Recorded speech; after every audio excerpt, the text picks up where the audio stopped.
All right, this is part 4. It's June 13th, 1:48 already. I just want to go over a couple of things I did off screen before we get into it. I have the screen setting on the phone set to where it won't shut off, so as long as I don't accidentally hit a button I'm not supposed to, this should run through. But anyway, this is part 4. First thing I did was with the drain that I was having an issue with. I took the elbow off. I sprayed lube, Kroll actually, which is really good, and let it seep, and sprayed it on the inside of there and let it seep. Then after that, I heated it with the MAP gas torch and then quenched it with water. Then I was able to go downstairs, put this part of it in the vise, take a pipe wrench, and then all of a sudden, I got that beautiful sound that we all love when something's frozen. You could hear it and feel it crack loose. So it cracked loose. I put a new one on. I used Teflon, which is advisable for these older ones, so this way you can tighten them good without them freezing. On the newer ones, red Loctite's fine, so this way you don't have to worry about the thing coming loose and oil leaking out. Or you can even use Teflon as well, and that'll let you tighten it a little bit more, and then it won't come loose. But for these older ones, you want to use Teflon. That's why this won't freeze again. This thing. So what I found was these rubber grommets are threaded. So it looked like it had unscrewed a little bit. So what I did was took it out, cleaned it out real well, the aluminum threads, the rubber, screwed it back in much tighter, and put it down. So now I don't think that will leak anymore. If it does, then I'll run RTV around the inside of it, and I guess if necessary, the inside and the outside. So this way it doesn't leak. But I don't think it's gonna leak anymore there. From there, I blew out the air filter, cleaned the air box area, the base and the top part. Popped the cover just to see. It wasn't bad under here. It did have a little bit of debris. There's still a little bit more I gotta blow out, but it's not like it had a mouse nest where it was packed with crap. It was just a little bit around the edges, and like some buildup like this, but it's not bad. So finish with that real quick. Clean this garbage off of here, right? I'll put the cover back on. I sealed this off so water can't get in. I shoved a sock in it so water don't go down in there. And then I'll take it out front, hit it with Purple Power, a couple toothbrushes, paintbrushes, get the shit off of it. Either probably hit it with the pressure washer or just the hose. It'll dry real quick, and then we'll pull the sump. And I have a new seal, pretty sure, because I checked. I don't have the gasket, but I have Honda Bond, which is just like the right stuff, but even better. It's made for aluminum on aluminum, and it comes out even cleaner, and it's gray, so it'll match good. For the breather cover, which I do think may be leaking, because there was a lot of wetness around that area too, I don't have that gasket. So I am gonna pop that. I'll probably also add a little Honda Bond to that, and then that should be fine. Like I said, you just gotta be careful not to block those little oil passages behind there. So that, because the oil has to be able to drain back down. If it can't, it'll just overfill in there, and then that'll cause problems. So it would end up pushing through the breather right here up into here, and you don't want oil up in there. The air filter would get all clogged up with oil, and then the engine wouldn't be able to breathe. It wouldn't run, because when the air filter is completely clogged up with trash or oil, if this thing can't get air, it can't run, because it has to have air it has to be able to draw in air to mix with the fuel to run. If it can't draw in air, it's not going to run. So that's the way that is. Flatheads, valve should be fine because the engine still runs good. Once in a while, it's good to check these head bolts just to make sure they're still tight. They do tend to loosen a little bit, especially around the muffler over time. But that's about it. It's not like those newer engines where the head gaskets blow. I don't think I ever seen a head gasket blown on one of these. And also, when I open it to remove all the sump gasket, you're gonna see how much better these engines were made. It's all cast.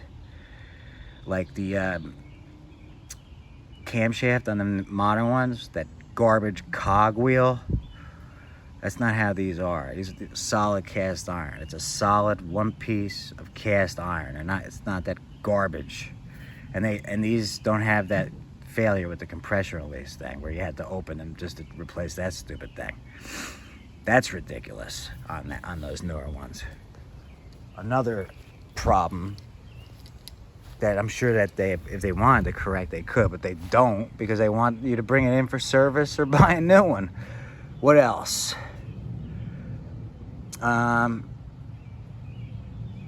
What else was there? Was there something else?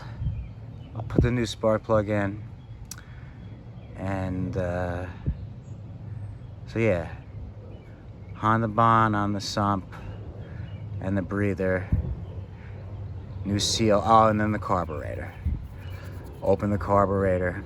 I'm gonna try to do the valve grinding compound polishing trick on the seat to correct that, and maybe change out the needle.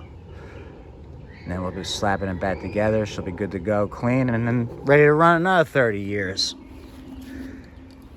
Okay, so pause it, clean this stuff, and then we'll get ready to give it a wash. Hopefully, like I said, the screen's set not to shut off, so hopefully the video will run through. If it doesn't, just, be ready for another part if it happens that way. One thing I love about these older engines is how these metal covers, they line up great. You know what I mean? You know it's right, like, as soon as you got it on there. Not like those stupid plastic ones. Like, a lot of times the back ones don't line up right. And occasionally you can actually run the screw in a little sideways and cross thread the freaking bolt holes. So on these ones though, it's not like that. Better engines.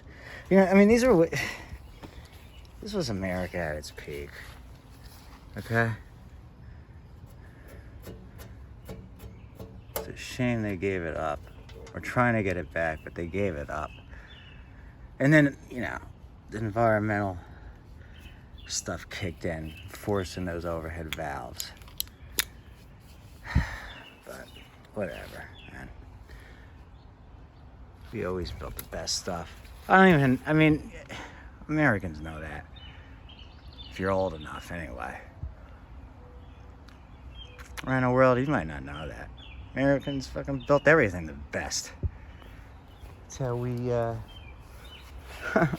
won 2 world wars for other continents. I don't even want to get into it, but yeah, they really did. All right, so let me get these screws in here, and seriously, it's built like a freaking tank engine. 30 years old. It's ready to go another 30 years. All right, let me get this hardware back on, and then we'll get to cleaning it. Yeah, somebody mentioned in the comments on one of the parts of the video for this series about the clip-on oil drains. Those are good, but they don't work. They won't work on this motor. When everything's sealed up, when this is on, there's nowhere to clip that. There's no spot for that to clip up, so that won't work on this one. But it's fine because this one's fine anyway. But I just wanted to cover that on these older engines, that clip-on kind, unless you were to rig something, add something where that thing can clip on, those aren't made to work on these. Those didn't come out until later overhead valve junk ones with the plastic covers, because the plastic covers have voids in them where the thing can clip on. I think I even have one of them laying around. If it's not here, it's at the garage, but it won't work on this style. So, I mean, there's no reason to change it anyway. That one's gonna be fine now, but I don't know where it is. It's probably over there. It won't work.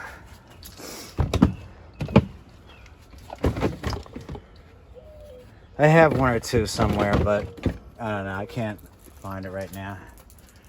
So I just wanted to mention that. So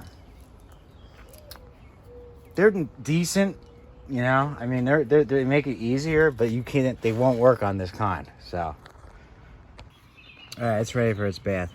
But yeah, now once this starter shroud's on, there's nowhere to clip that thing that he was talking about on these ones. So that was a modern style for the modern engines.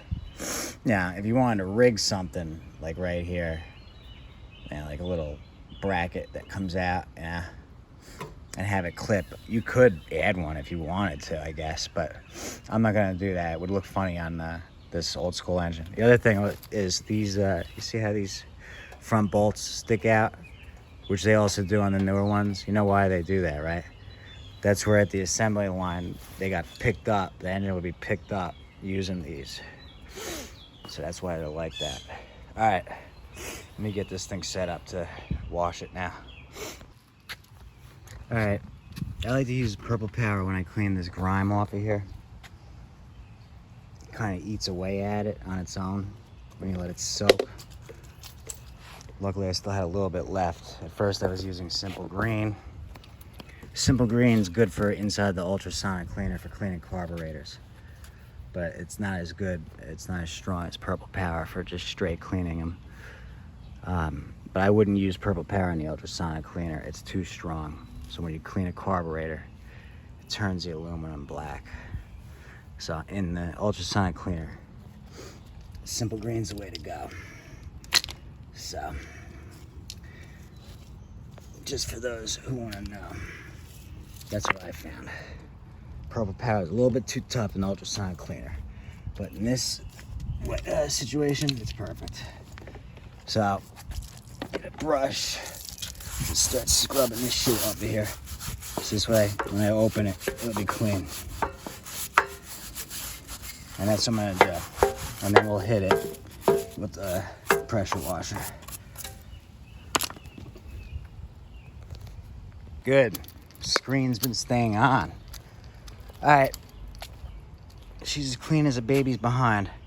This one actually wasn't as bad as some of them. I've gotten them even way dirtier than this one was. So this one wasn't too bad as far as grime on it. It won't take too long to dry. Then we can get down to business. For now, I'm gonna be leaving that top cover only because the lawn over there has to be cut really bad. It's about 1 foot tall, and I'm not mowing it with a push mower, especially not at 1 foot tall. So, but I will eventually get to putting the recoil on, and when I do, I'll film that. It'll just be down the line. All right. But yeah, it's not bad.